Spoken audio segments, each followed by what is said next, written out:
to everyone across the board. Sexual education, I think, is a huge aspect of maybe accidental pregnancies happen, where in that case we can avoid an abortion altogether if we use contraception. Condoms, they're the easiest, obviously. So I think just adding more funds to the social welfare of the entire U.S. as a total would naturally drop abortion rates, which abortion rates actually have dropped a couple percents actually since I can't remember the year, but it's steadily declining. Not fast, but it's at a steady rate of decline. Before Roe v. Wade, just to dismissed. I think abortion is not the. What was your words again? You said abortion is the. I said the solution. And I say that in the terms of kind of like in alcoholism. They typically say that alcohol is the solution, not the problem, because it's in the sense of the person.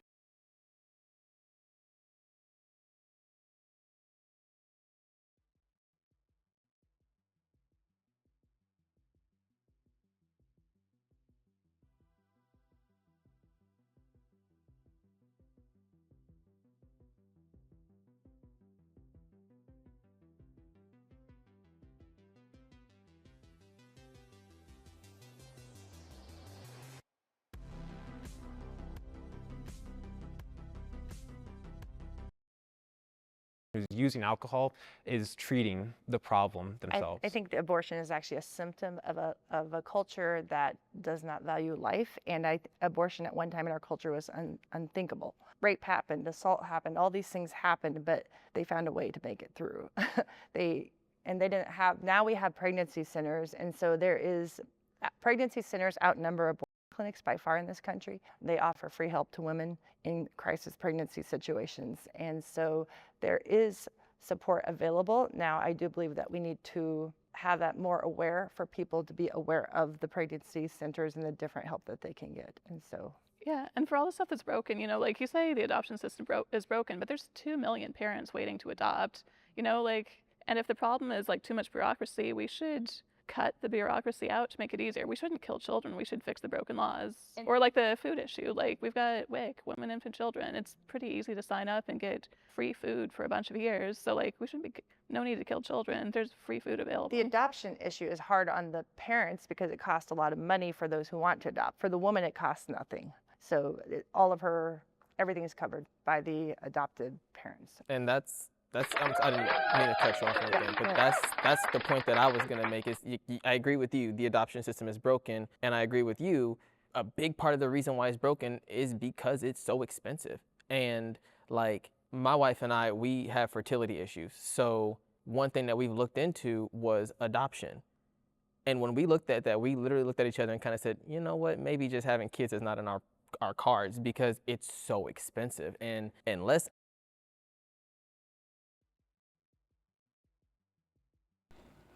I had to cut in.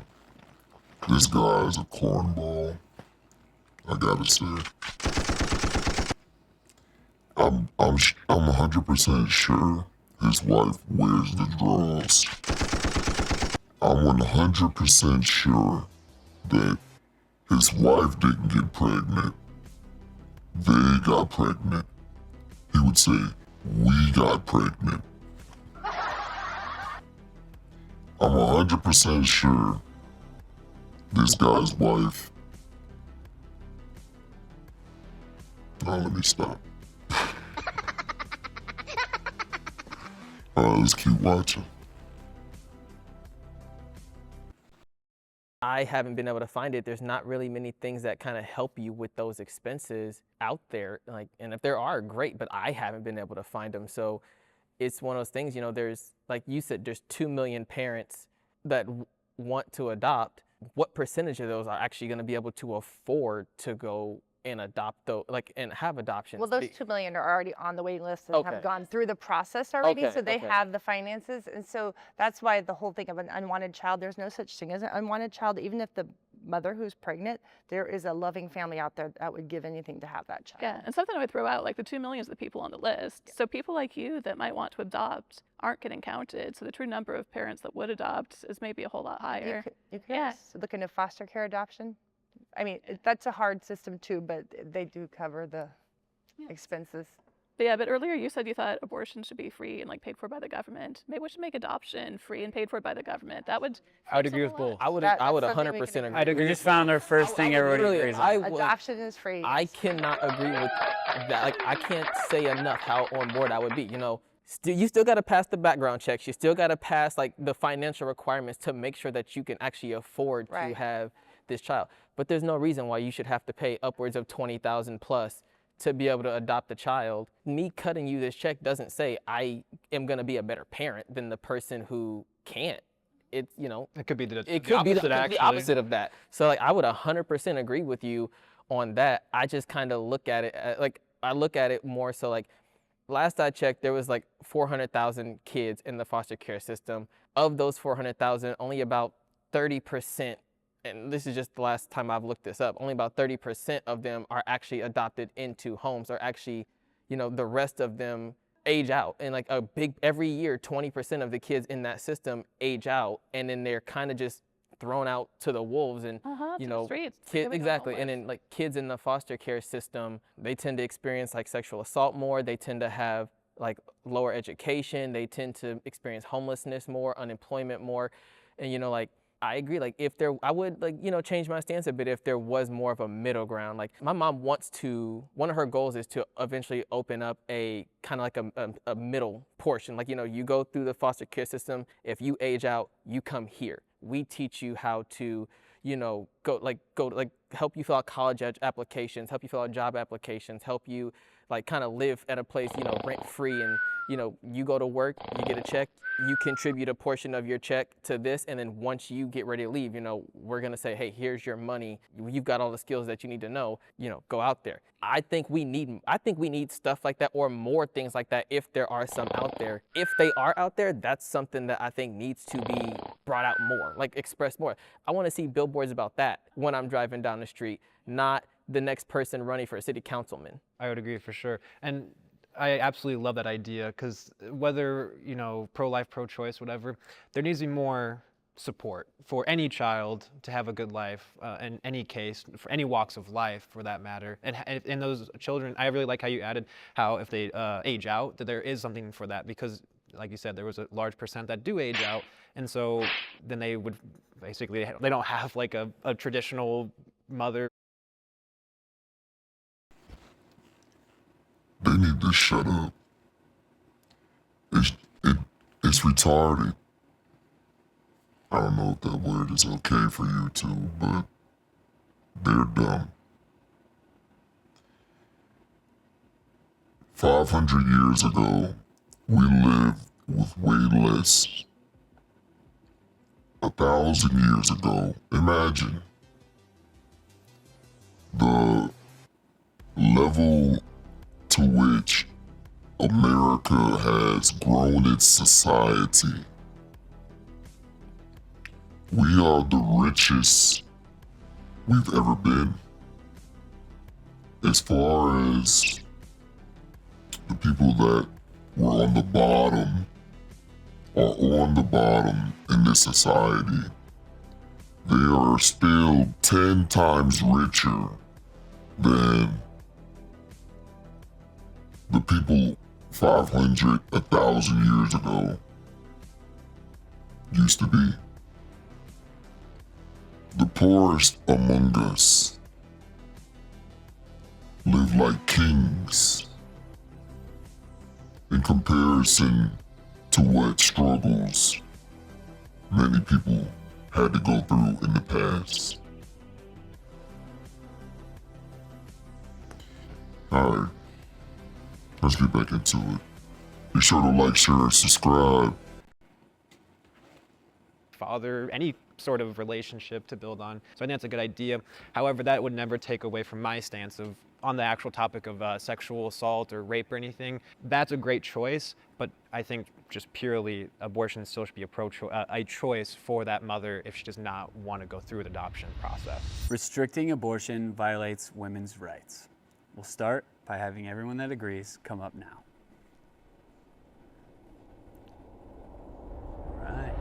The first thing I'd want to know is, like, what about the restriction of abortion directly violates women's rights?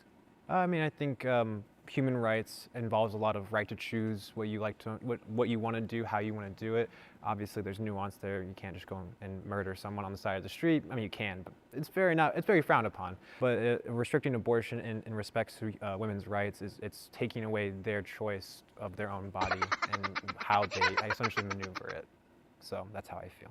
I look at it kind of the same way as like you're restricting their bodily autonomy, like health risks that come with pregnancy, all those kind of things, you know, like a woman, I do believe a woman has the right to choose. So I do believe stripping that right from her does kind of violate her in the sense of, you know, nobody can just tell us to go get a vasectomy. You can't make us go get a vasectomy. That would violate our rights. I look at the same thing. You can't force a woman to carry a baby that she doesn't either want to carry or doesn't think that, or it's not going to be safe for her to carry, you know. Those kind of things. Okay, I think now's a good time to bring in everyone that disagreed. Just specifically as women, what about it to you is making you feel like it's not restricting your rights? Actually, I realized I should have stepped forward. I do agree it does restrict people's rights, but I think that that is in the best interest and that it is right and good to do that. Because there are a lot of instances where we do restrict people's rights and their freedoms for the sake of society as a whole and for the sake of other people. And in this instance, there is a life involved. In every situation, there is an abortion. There is a life and a human involved that is being discarded and ended. And for that sake, abortion should not be something that women are allowed to do. Well, you even said yourself, like, we got freedom except to murder. Abortion is murder. But something I would say is we got laws about DUI. We don't say my body, my choice to drink alcohol and drive, and we don't complain about how the laws restricting my right to drink alcohol after 21. Like, if I drink alcohol and get behind the wheel, there's a chance I might kill someone or kill a few people. And because I might kill people, we've got laws to say that's not safe, that's not right. With abortion, you're guaranteed to be killing someone, and killing other people's not a right. And even like other things I could do with my body, like, you know, I could take my fist and start hitting people, but that causes harm to others. So saying assault is a crime, that's not restricting rights, that's just morality. A woman doesn't have a right to kill her child, her unborn child. She doesn't have a right to kill her newborn baby. She doesn't have a right to kill her toddler because she may decide she's in a difficult situation and doesn't want the child anymore. When she brought up drunk driving, if she was pregnant and a drunk driver hit her and her and the baby died, it would be considered a double homicide. But yet, if a woman doesn't want a child, it's not considered murder. And so we have this double standard. And so it's either murder or it's not murder. It's either killing a child or it's not killing a child. And so there's no constitutional right. And a government is to protect the people of the nation. All people should be protected. The first basic right in the Constitution is the right to life. If you take away the right to life, then you strip all other rights. And so a woman doesn't have a constitutional or even any right from God or any right to kill another being. It's not her body. The baby is a completely separate body that has a completely separate DNA. And yes, the baby is dependent upon the woman, but so is a newborn, so is a toddler, so is an infant. We don't destroy a human life regardless of what age, what stage of human development, if a child is dependent or not dependent on a parent. Okay, I want to start this with a question to you guys. I think it's probably about time I do. Every point that this side has referenced, they are referring to it as a life, and anytime it's being terminated, they're referring to it as the murder of a child. Do you guys see it that way, or do you recognize what they're saying is truth? As it is a murder, this would be the women's right to murder, or how do you guys see that? Yeah, so it would depend on how far that pregnancy is along. If we're talking 1 week, 2 weeks, you know, very essentially, I'd hate to use this, but you know, a clump of cells, very ambiguous, not very. You essentially look at it and you don't see that human fetus. That is a life by definition. That those cells are alive, but in the case of anything else outside of that, I would disagree. Kind of what he said, it kind of depends on the stage of pregnancy. I kind of look at it in the sense of when, kind of the same way on the flip side when you look at, you know, somebody who is in the hospital with no brain function and they're hooked up to a tube to keep, or hooked up to a machine to keep their heart beating and keep all their organs going and stuff like that. If you take them off, like life support is what I'm trying to say. If you, like, you have to make that decision. Do you take them off life support or do you leave them on? I kind of look at it in the sense of, does the child have a heartbeat? Does the child have brain function? So, you know, the vast majority of abortions happen in those first 6 weeks before those functions are developed, and so it kind of really just depends on the He point just in which defeated. the He abortion just happens. defeated his own Most abortions argument. occur at 11 weeks, which all body systems are formed and working at 11 weeks. And abortion is legal in our state of Nebraska to 12 weeks, 13 weeks actually. So it's very. Well, actually, he is right, because most of the children that get killed, it's by the oral contraceptives. It's like maybe like 3/4 of them die from oral contraceptives before. 92%. Yeah, huge numbers are killed by the oral contraceptives or the Plan B, the pills, before the woman even knows that she's pregnant. And it's smaller numbers that are the deliberate surgical. Are you guys saying that, like, maybe based on your beliefs, there should be some rights restricted based on what the results of those rights I could believe be? abortion is a right, period. We don't have a right to kill people in our society. That's not a right. Okay. So I would not consider it a right.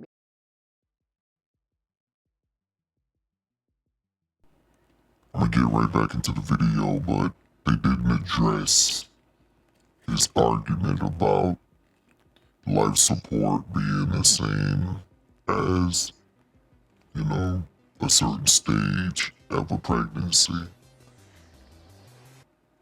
Are you allowed to kill someone on life support without their consent?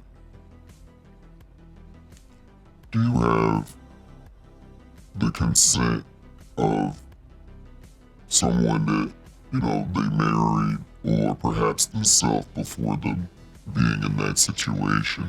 No, you don't. The same way the life inside the belly of that woman, hang in there with me, bear with me. That baby didn't give consent to have you pull the plug. No way, no how. He's not married. I don't know why they use this argument. Let's keep watching. Restricted. I don't consider it a right to kill another human being. And I don't have a right to drive a car drunk.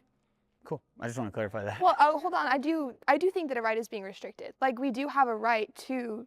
I'm not comparing. Maybe you're saying free will. Well, fair, not out of What I'm context. saying is, yeah. we have a right, to a sense, right to life, liberty, and happiness. We have a right in our country to do things with our bodies, to make decisions for ourselves and for our futures. That is true. At the same time, we do restrict our rights. Like, we understand it is a restriction of our rights, but it's a restriction of our rights in the defense of something greater. Like you guys said with the examples of drunk driving or laws against murder, yes, it is a restriction of rights, but it is for a greater good, for the child that would be ended. Okay. Do you guys believe that a restriction of that would be for the greater good? The restriction of abortion? Yeah. Absolutely not. I think it's actually a net negative across all boards. And I think I've kind of explained quite a few areas, whether it be the influx of newborn children that are unwanted, and whether it's adoption or not, the infrastructure is not. There's been studies shown that if we were to outlaw abortion across the board, no matter sexual assault, nothing, just conception all the way, the infrastructure couldn't handle it. That's one thing. Sexual assault is another huge aspect of it. So I can't agree with that. So I'd say there's a couple states that have a total ban on surgical prescribed chemical abortions that happened in the last 2 years. Are any of them collapsing, falling apart, unable What to handle? states were those? Arkansas was one. Yeah, Arkansas, I believe Texas, South Texas, Dakota. Arkansas, and And Tennessee is very strongly I think restricted. I'm not sure Missouri is. what. I think Missouri just passed a law recently. I could be. I Yeah, think it was since Missouri Roe that v. just Wade, passed. there has been very strongly Well, yeah. restricted states. Yeah, and I haven't heard of any of them being unable to deal with. Well, a we're lot of talking children. on the larger scale, so America across the board, right? So I guess that's what I was trying to analogize, is that if we took abortion out of the picture completely, in the current infrastructure we have, we could not handle it across the United States, especially in heavily populated areas. Texas is heavily populated, but Arkansas, Tennessee, I don't know those populations by heart, but I know they're not comparable to a lot of other states that if that influx was to happen, it would not be sustainable. I Explain think we can yourself. concede Why that it wouldn't wouldn't it be be sustainable, sustainable? essentially. I don't know what you're part of the referencing, infrastructure but I'll would just take your fail? word for it, that it would have negative consequences for the infrastructure of that state or society or group. But at the same time, I think we already agree that there is reform and change that needs to happen there. Absolutely. And I think we would agree that that should happen first before we resort to abortion, because I don't think that that is beneficial. Yeah, and actually something I'd say is like, actually abortion is destroying a whole lot of different things in the economy. Like, because our population is collapsing, there's not enough people to buy houses, not enough people to work the jobs. And like, we're desperate for China to buy our grain or soybeans and all that stuff, like to buy our food because we've got not enough people here to eat the food. Like, the population's been shrinking for a long time, and there's, you know, the 2 million registered parents waiting for adoption, a whole lot more that didn't even go through fill out the paperwork. Like, the parents are waiting. We just need to take away the administrative bureaucracy obstacles and let the parents that want have the children. I don't mean to interject, but do you think abortion is the reason why our population is going, like, Oh, lowering? absolutely. Why do you There might be other reasons, but it's 65 million American children have been killed in the last 50 years. 65 million, like, total? Yeah. Sure. yeah. But just in 2022, CDC only said about 600,000, give or take, of abortions happened. Well, part is, like, even the stats that you recognized, most of the, Are oral. yeah, Those are, but they don't even get to, the ones that are killed in the first 2 weeks don't get reported to the government. So the numbers, it was everything. So just to clarify my position, that report said anything under, it was a couple, so there was, I think it was 11 to 14 weeks or 10 to 14 weeks was about 92% of that majority that used the oral contraception, however you say it. And the way that they labeled that I can't say it, sorry, wasn't like Plan B. It was the pharmaceutical drug that you have to be prescribed for. yeah, it. ethinyl estradiol. Yeah, exactly. And then it went up to like 14 to 16 weeks where it was, the percent was lowered. And then after that, you see the actual extraction surgery. Oh, yeah, After that. okay, it was mitaprispin, the one that they prescribed. Yeah, I can't remember the name Yeah, exactly, but yeah. I want to ask you guys something. I noticed you said it like a right is being restricted, and you guys said a right is not being We restricted. don't have a right to murder. We'd like to know why that's not a right in the literal sense. A right is something given by God, and the government should protect. And so God never, he said, do not murder. And the government should protect the innocent in our culture. So I don't believe that to kill an innocent person is ever a right, regardless of whether it's a preborn, unborn child, whether it's an infant, a toddler, an elderly man, a handicapped person. I don't believe that there's ever a right to kill another innocent person. Okay, and so when you hear like my body, my choice, what does that make you think? It's not their body, it's another body. And so it's a completely different body. Okay, I think that completely summed it. Yeah, I wanted to clarify that. So, men should have a say in abortion decisions. We'll start by having everyone that agrees come up now.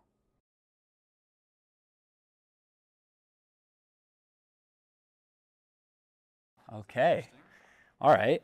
So, I mean, I guess I think it would be interesting to hear why the women on the panel think that men should have a say.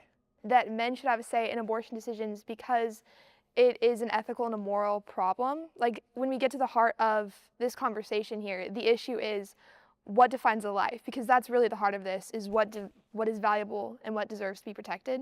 And that's an ethical and a moral issue. And so I think when we're making decisions about abortion, such as like, should it be legal, should it not, what restrictions should we have on it, I think all people, all genders, everybody should have a say in that moral issue. I don't believe that a man or a woman have a right to abort a child, but sadly in this culture, if a woman can still legally go and abort her child, if the man does not want her to abort that child, I believe that he has a right to defend and protect that child. That is his child also, and I believe that she should be prohibited from having the abortion. And that women, there's this double standard and hypocrisy. They want the man to pay child support if she parents, but she says she can abort and the father can do nothing about it if he wants the child. That to me is a double standard and hypocrisy. So while I don't believe that any man or woman should be able to abort their child, if a woman tries to abort her child and men are created to protect and women to protect the vulnerable and the weak and to protect women and children. And hopefully if a man would stand up for the right of their child, and I believe that he should be able to stop that abortion. And I would like to see more men to stand up for their children and their women. I think it can make a difference. I know many women are pressured by the man. I think if a man would stand and fight for the child, that more lives would be hopefully saved. Okay. And now to the men. Why do you think you should have a say and men at large should have a say in abortion? Yeah, I mean, I think it goes without saying that, especially if a man wants to be a part of a child's life, you know, let's say that my girlfriend, I don't have a girlfriend, let's say I have a girlfriend, she's pregnant. It's like, oh, okay, nice, let's go. You know, I'm all on board, and she's iffy about it. I think at the end of the day, that is a woman's decision, ultimately, completely. But I think if the man should have a large input on that, because at the end of the day, it takes two to tango, and to make that child even come to life. So I think a man should have a say in that. But ultimately, the decision still lands on the woman and what she wants to do. But in that case, if she wants to, after being consulted, or that man consults with his wife or girlfriend or whomever, then I don't think she should be able to take legal action and get child support afterwards if he's trying to actively, you know, do whatever. Okay, and I do have to ask you before we go. You said a say, and of course, I've heard that before, and I think like they should have a say, but the women should be able to decide. Well, what is the say worth then, right? So I'm wondering, do you think is it just a say, or do you think they should have maybe we both got to sign this for it to come out? Oh, that'd be very interesting. I never thought about, I guess, some sort of signature or something, but or just something tangible. Yeah. Because that's really difficult. Because again, it comes back to the pregnancy solely, in the essence of physically, affects the woman only. So she's the one to bear the child, and so that's a really difficult and almost, I don't even know if I have a good answer for you. Yeah, I don't. However, I think at the end of the day, it still lands with the person who's going to be, conceiving that child for 9 months, and at the end of the day, at that point, I think if the man truly believes in that child's worth and wants to be there, then I think there's going to have to be a different avenue for that doesn't exist currently. So I do think that a man should have a say, but I think it comes down to every specific instance individually. If you are a 16, 17-year-old and you get pregnant, I don't necessarily think that father should have like you can have a say like if do we want to keep it, abort it, adopt it, give it up for adoption. I think that is a little bit different than I don't necessarily think they should get as much of a say as someone who is married and they are having their 8th kid and they're like, well, can we afford this kid, and then I think at that point, then the father can come in and say, yes, I think we'll make it work. Like you can have that conversation and talk it out and kind of figure out what's there. But I don't necessarily think, it's kind of hard because kind of like you said, at what point, what does the say mean if all you have is a say, but at the end of the day, it's up to the woman. What does the say really mean? And I think that, that's something that every individual situation has to look at, because we could do something like have to have a signature in order to have the abortion, but then what happens if it's how do you prove that, okay, the dad just walked out? If my wife comes to me and says, I'm pregnant, and I say, all right, nope, I'm out, I don't want this anymore, I don't want this, I'm out.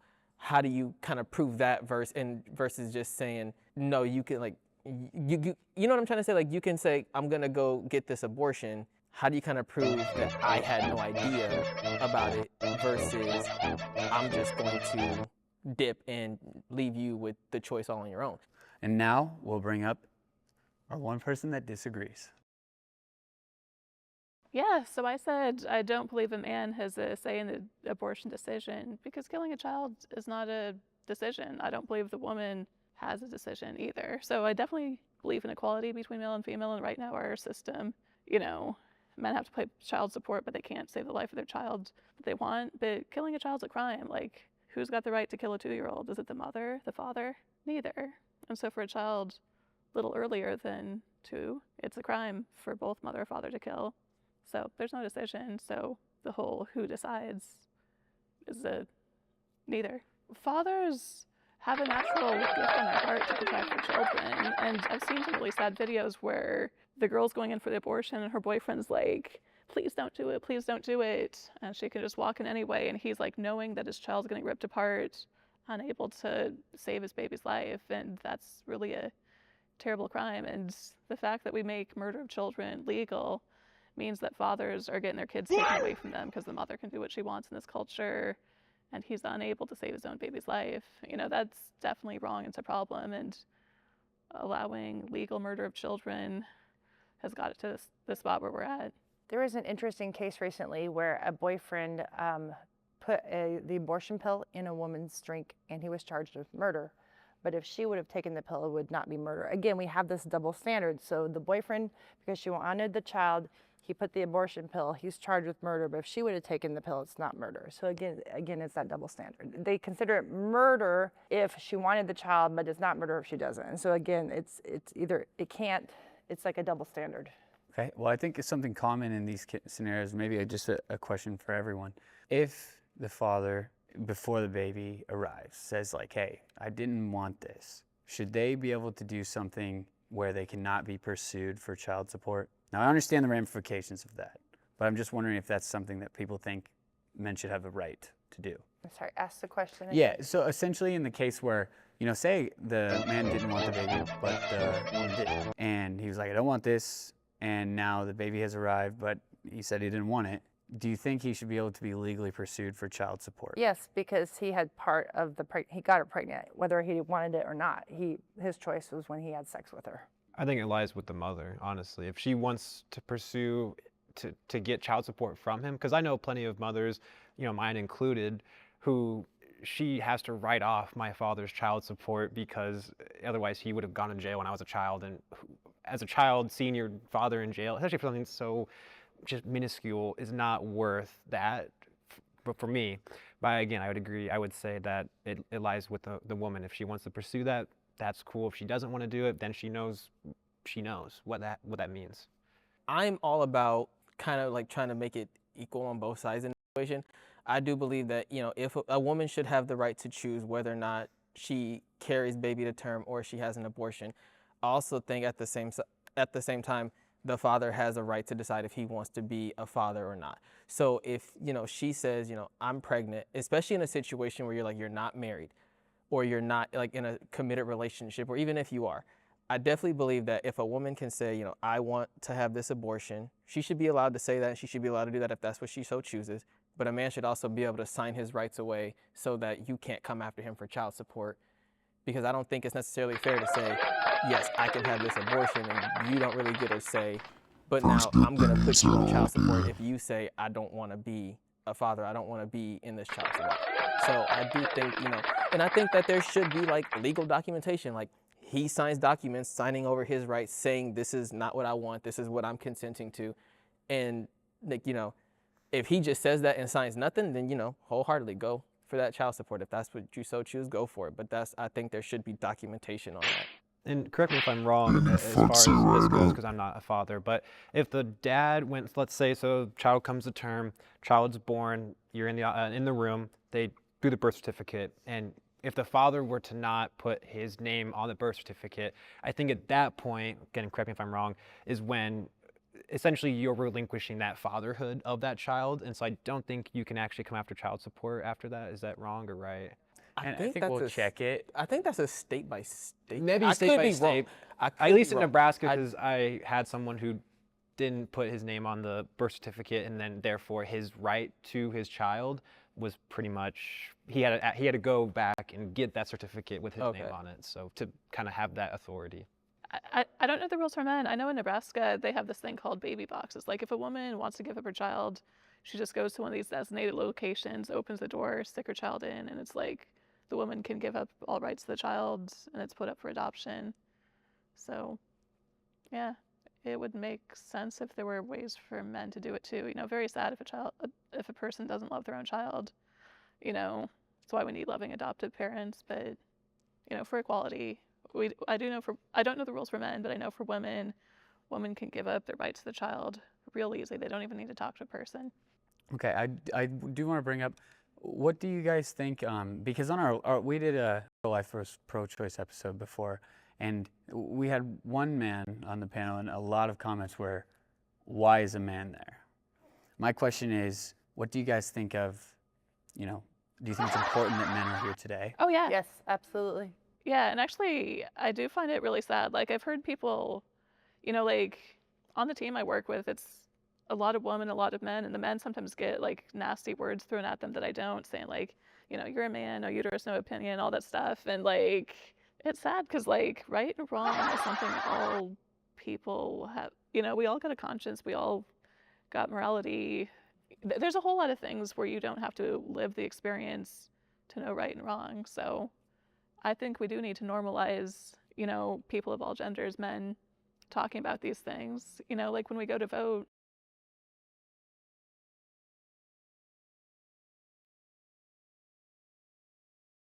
half the people voting are men. If you're going to be making decisions, you should be able to talk through the logic. When women